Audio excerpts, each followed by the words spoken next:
Hello everyone, it's Queen V Line back to you with another video.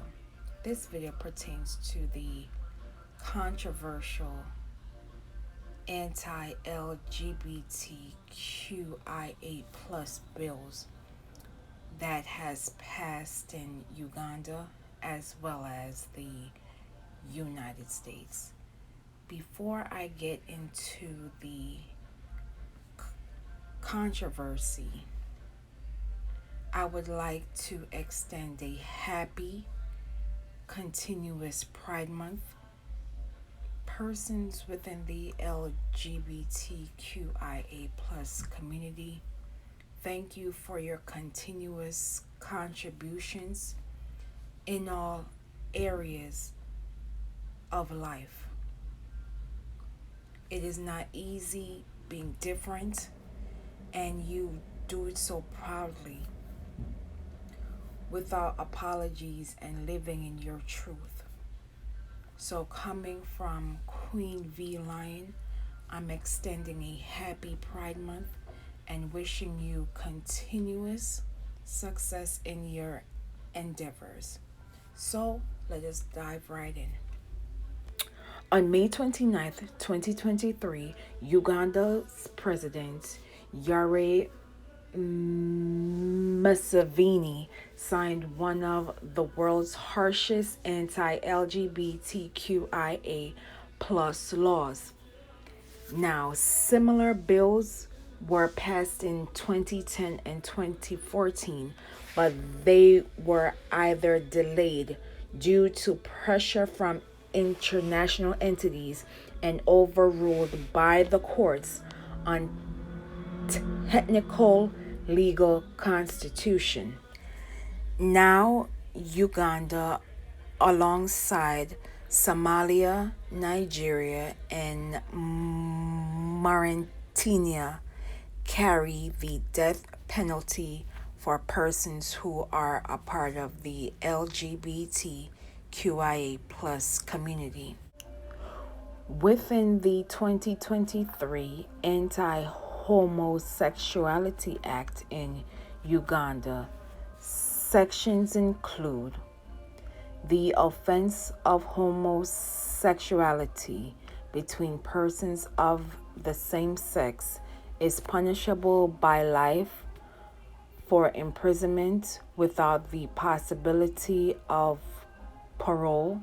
Attempting the offense is punishable up to 10 years of imprisonment. Number 2, the offense of aggravated homosexuality is punishable by unaliving.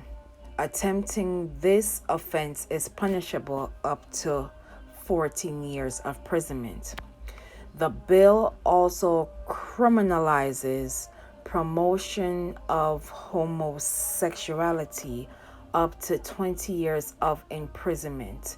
The license of a business association could be suspended up to 10 years or be terminated if they are found guilty of promoting LGBTQIA+. In addition, keeping a room or a house with the purpose of facilitating the commission of the offense is criminalized up to 7 years of imprisonment. Attempting to contact or witness a same-sex marriage, whether the union is formal or informal, could carry a maximum penalty of 10 years in prison. Lastly, the courts have the power to rehabilitate those convicted of these offenses, giving the courts the power to require persons to participate in therapy programs.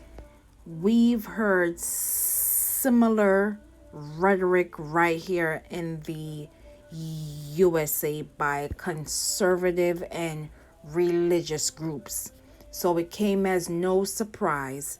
The reason why this bill has been pushed so heavily in Uganda is because religious groups found their way in Uganda and influenced this dangerous rhetoric, which has become the law of the land in Uganda. Uganda is now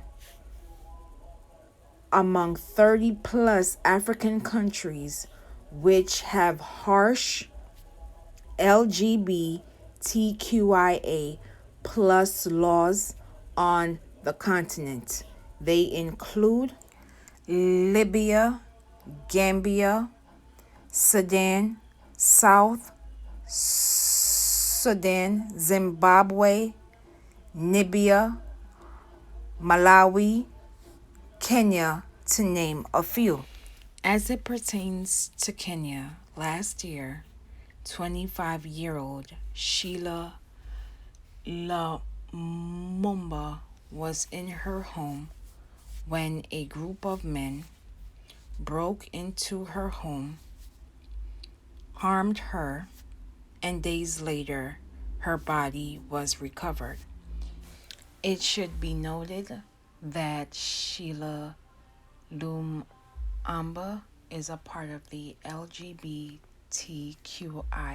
plus community, and persons are speculating because of her preference, she was unfortunately targeted and unalived. This has sparked outcry from numerous activists and organizations, which includes Kenya's National Gay and Lesbian Human Rights Commission, which stated in part what happened to Sheila is not a one-off. They continued, it bears mentioning that unfortunately, these are not isolated incidents and are part of a pattern of attacks and violence against LGBTIQ plus persons in the country. As the continent deals with the new reality of harsher anti-LGBTQIA plus bills, there are some countries within the continent that have placed legal protection or have legalized rights for LGBTQIA plus persons. They include Angola, Botswana, Niger, Mali, Guinea-Bissau, which legalized LGBTQIA plus activity almost 30 years ago, and South Africa, which is the only African country which allows LGBTQIA plus persons to marry and enter civil unions and adopting children. Now you will watch this news clip from Rachel Maddow from MSNBC, and I will be back with my commentary. Do you personally dislike homosexuals? Of course, they are disgusting.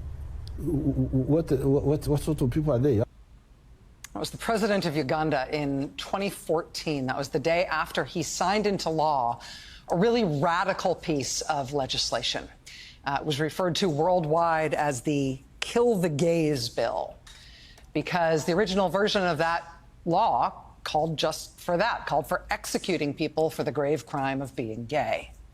Now, if you've been watching this show from the beginning, you might remember that we covered the fight over that law extensively at the time, not just because it was so extreme, but also because there was a big American connection to it. Some of the architects of that bill were Americans, radical, anti-gay, evangelical activists and preachers who went to Uganda to sell what they couldn't get done here in this country to a different country where they thought they could get away with it. These groups carried on a multi-year campaign to get radical anti-gay legislation passed in Uganda.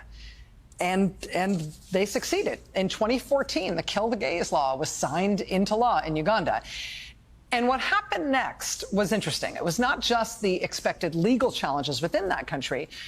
We also saw a very strong stand from the Obama White House at the time. This was from the Obama administration's press release at the time. Quote, "We want human rights abusers worldwide to know their misdeeds are not unnoticed, and would-be human rights abusers to understand that there are consequences for engaging in such actions. The State Department is therefore taking steps to restrict the entry into the United States of specific Ugandan individuals involved in serious violations or abuses of human rights, including those determined to have committed such violations or abuses against LGBT individuals." That was the Obama administration in 2014. The Obama administration also pushed that country in other really specific ways. They canceled joint military exercises that the U.S. had planned with Uganda. The Obama administration pulled millions of dollars that had been planned to be given to that country in support of their country's policing. The U.S. at the time had planned to open a national public health institute in Uganda. Instead, the Obama administration withdrew the millions of dollars it had planned for that endeavor and moved the entire institute to another country instead. The Obama White House used all these powers at its disposal. And it seems to have made a difference. I mean, those efforts were not the only reason that Uganda's anti-gay law fell apart in 2014, but it fell apart. The law was challenged in court there in Uganda by human rights activists and civil rights groups, by MPs and academics and journalists. It was eventually struck down by Ugandan courts on technical grounds. But the big shove on this issue from the United States, by all accounts, made a difference. Now in 2023, it's back. It's worse in some ways. And this new legislation, once again, comes against a backdrop of Americans being involved in it. Once again, a backdrop of U.S. anti-gay evangelical groups pouring resources into advocating for this anti-gay agenda in Uganda. And now that same Ugandan president, the one who said he thinks gay people are disgusting, he has now signed into law an even harsher piece of legislation than what was passed in 2014. This new bill imposes, yes, the death penalty for what they call aggravated homosexuality. Life in prison for anybody engaging in gay sex. This new law makes it illegal to even advocate for LGBTQ people to have rights. Even advocacy of gay rights carries a penalty of 20 years in prison. If you are LGBTQ, you are living in Uganda right now, it is an understatement to say the situation on the ground there is terrifying. Lots of people are fleeing the country. Other people have not left their homes since the legislation was signed into law for fear they will be targeted either by the government or by mob justice. So it's happening again. This time it's worse. Here's a question for us. Is there an American government response that could be helpful here in the way that the U.S. response, that strong response, was helpful in 2014? How much of a special responsibility does the U.S. have in fixing things, given the role of certain Americans in cultivating this stuff over there? But also, does the U.S. have a special opportunity as a country, not just a responsibility to do it, but an opportunity to help?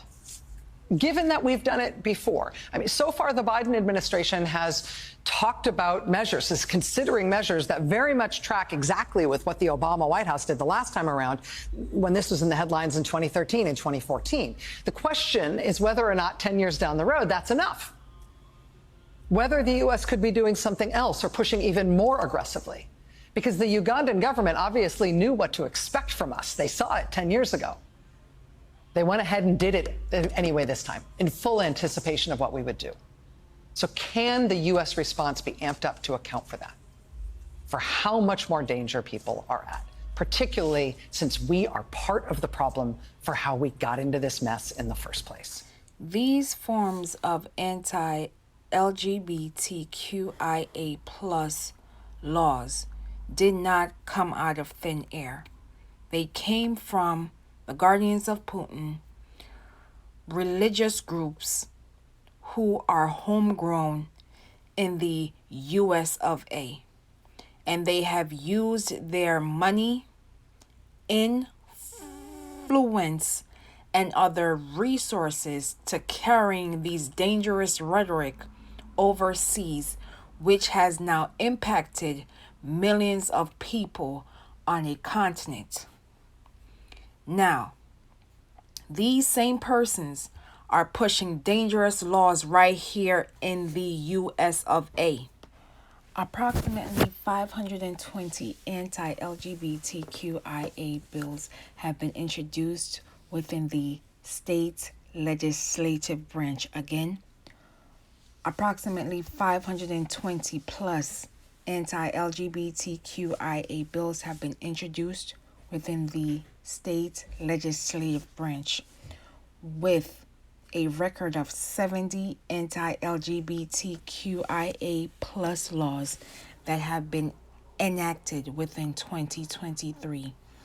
These bills have passed in various states, which include Arizona, Louisiana, Ohio, South Carolina, Tennessee, Nebraska, Missouri, Texas, and Florida, to name a few. These bills are so dangerous that for the very first time, the Human Rights Campaign has declared a state of an emergency for LGBTQIA plus Americans and issuing a national warning for persons as they travel from state to state.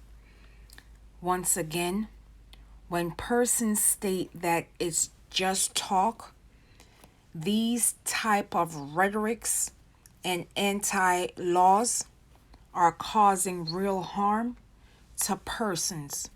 Once again, just because you don't know someone personally of a race or community, these dangerous laws and rhetoric does have real consequences.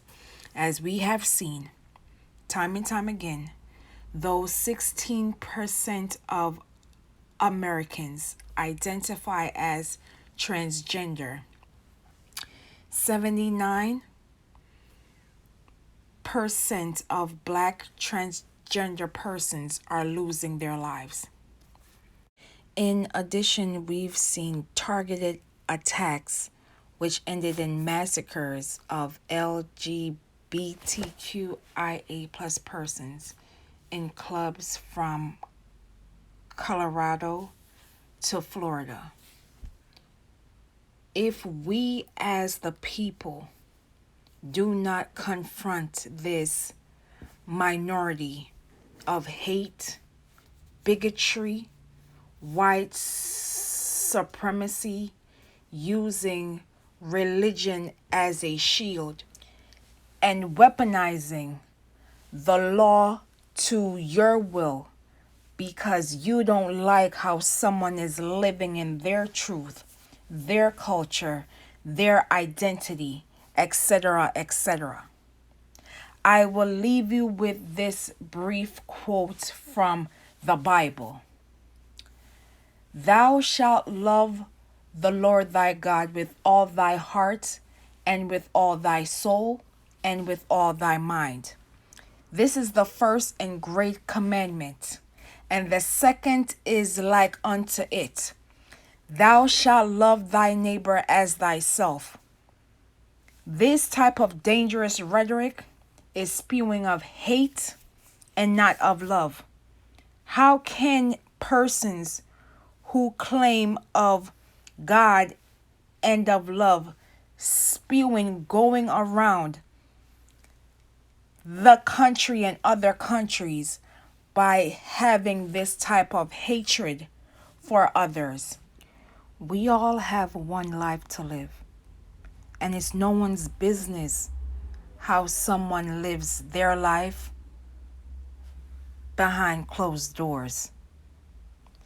It's our duty to ensure that our rights are protected, because if we sit in silence, they will ensure to taking our rights without hesitation. The guardians of Putin know exactly what they are doing, and it's up to us, the people, to wake up and do something about it. Once again, elections matter. I thank you for watching. And as always, please be safe out here, and I will see you in the next video.